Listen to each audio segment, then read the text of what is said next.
John Maxwell i knjiga Kako uspešni ljudi misle. Pretvorite svaki neuspeh u korak napred. Uvod.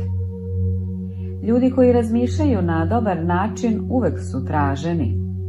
Osoba koja zna kako uvek može da dobije posao, ali osoba koja zna zašto uvek će biti šef ovoj prvoj.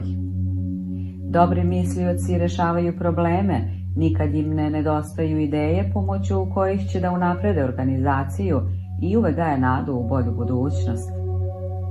Retko su ostavljeni na milost surovim ljudima koji žele da ih iskoriste ili pokušaju da ih prevare.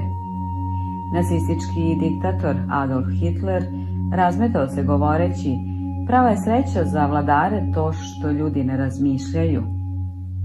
Oni koji razvijaju proces dobrog razmišljanja mogu sami da vladaju, čak i kad su pod